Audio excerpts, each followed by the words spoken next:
ఓం శ్రీ గురుభ్యో నమః. రామాయణము బాలకాండలోని 44వ సర్గ. ఇక భగీరథుడు పవిత్ర గంగా జలాలతో సగరపుత్రులకు అంటే తన ముత్తాతలకు పుణ్యలోకాలు ప్రాప్తింపజేయడం. ఈ విధంగా గంగ తనను అనుసరిస్తూ ఉండగా భగీరథ మహారాజు పాతాళంలో తన ముత్తాతల భస్మ రాశిగా పడి ఉన్న ప్రదేశానికి చేరుకుంటాడు.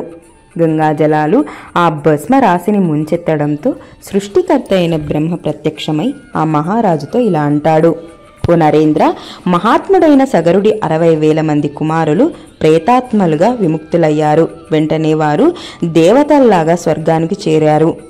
రాజా, ఈ లోకంలో సాగర జలం ఉన్నంత వరకు సగరుడి పుత్రులు దేవతలు స్వర్గలోకంలోనే ఉంటారు. ఆ గంగను నీకు పెద్ద కూతురు అవుతుంది.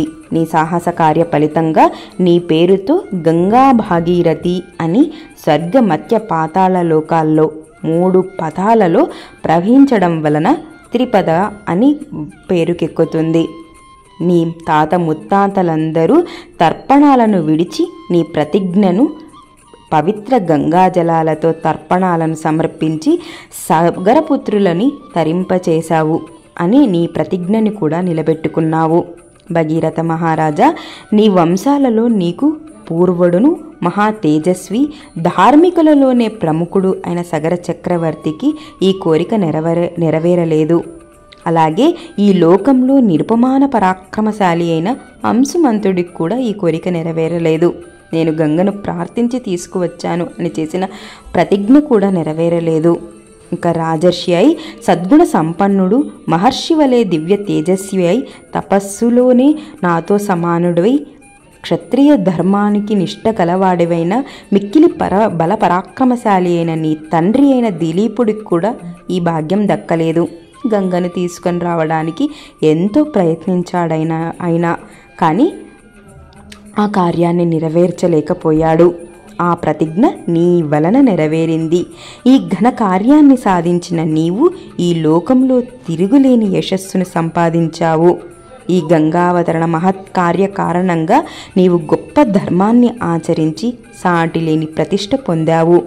ఈ పరమ పవిత్ర గంగా జలాలలో స్నానమాచరించు. పునీతుడవై పుణ్యఫలాలు పొందు. నీ పితృదేవతలందరికీ తర్పణాది క్రియలను ఆచరించు. నీకు శుభమవుతుంది. నా సత్య లోకానికి నేను వెళ్తాను. ఇక నీవు ఇక్కడ వెళ్ళవచ్చు. సర్వలోకాలకు సృష్టికర్త అయిన మహా తేజస్వి అయిన బ్రహ్మదేవుడి ఇలా పలికి యథాప్రకారం దివ్యలోకాలకు వెళ్ళిపోతాడు.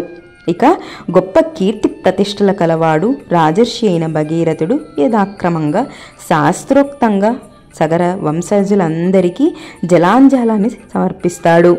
ఆ తర్వాత పితృదేవతల రుణాన్ని తీర్చుకోవడానికి శుచి అయి తను నగరానికి విచ్చేస్తాడు.